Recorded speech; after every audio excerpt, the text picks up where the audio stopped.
मौसम चेक करें, मौसम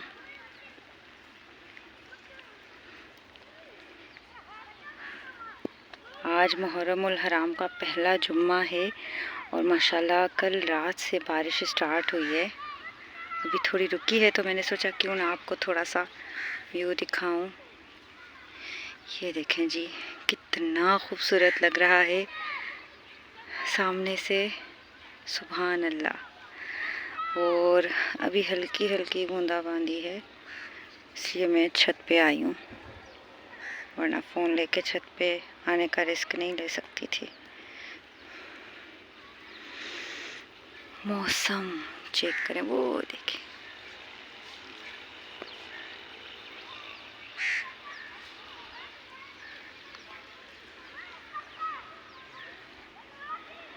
बहुत बहुत खूबसूरत, बहुत खूबसूरत, सुभान अल्लाह, सुभान अल्लाह।